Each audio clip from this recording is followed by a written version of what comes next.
এই শোনো, এটা কিন্তু একদম ইউটিউব থেকে ছাপা রান্না নয় ভাই, এটা সম্পূর্ণ আমার রান্না। ঠিক আছে, স্যাটাসাইড হয়ে যাবে, তোমরা একটু ট্রাই করো। আমার না ওই ভীষণ রান্নাঘরে ভাই তাতে একদম ভালো লাগে না। স্যাটাসাইড করবো, বেরিয়ে যাবো, অন্য কাজ করবো, রূপচর্চা করবো, ব্যাস। তাহলে শোনো, মাছগুলো ভেজে নিলাম। ভেজে ওই মিক্সার গ্রাইন্ডারের জারে আমার কাজু আর পোস্ত ভিজিয়ে রেখেছিলাম। আরে অন্য বাটিতে ভেজে আমার তো ধুতে হবে ভাই, অত টাইম নেই। এবার দিয়ে দিলাম রসুন আর আদা, তারপরে দিয়ে দেবো টমেটো। তো এগুলো দিয়ে একটা ভালো করে পেস্ট করে নেবো। আলাদা করে নিলেই হতো, কিন্তু ভাই ওই তো বললাম তাড়াতাড়ি করবো, বেরিয়ে যাবো, রূপচর্চা করবো, অন্য কাজ করবো। তো ওই মাছ বাছার যে তেলটা ছিল ওই তেলেতে জিরে ফোড়ন দিয়ে দিলাম, তারপরে কাঁচা লঙ্কা ফোড়ন দিয়ে দিলাম, তারপরে পেঁয়াজ দিয়ে দেবো।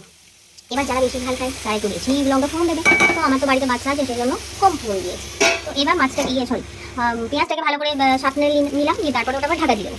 আর ঢাকা দিয়ে ওটা ভেবে যাবে, মানে সিদ্ধ হয়ে যাবে। তো ওটা সিদ্ধ হয়ে গেলাম, দেখলাম। তারপরে আমি যে পেস্টটা রেডি করেছিলাম পেস্টটা দিয়ে দিলাম। পেস্টটা দিয়ে ভালো করে নেড়ে নেড়ে নেড়ে চেড়ে একদম সুন্দর করে মাখনের মতো বানিয়ে নেবো। তারপরে দিয়ে দেবো কাসৌরি মেথি, উপর থেকে ছড়িয়ে দেবো। হ্যাঁ, মেথি ছড়িয়ে দিলাম।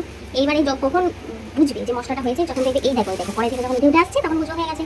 তারপরে একটু গরম জল দিয়ে দেবো। গরম জলে দেবে কিন্তু টেস্টটা হেভি হবে, হেভি। শোনো, আমার কথা বিশ্বাস করে একবার করে দেখো, দারুণ হয় আর খুব সুন্দর, মানে তাড়াতাড়ি হয়ে যায়।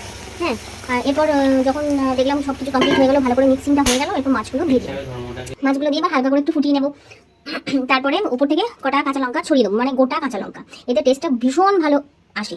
তো যখন যদি মনে হয় যে কাঁচা লঙ্কাগুলো তোমরা লাস্টে একটুখানি ওই ফাটিয়ে নেবে বেশি ঝালের জন্য, সেটাও নিতে পারো। এরপর গরম মশলা দিলাম।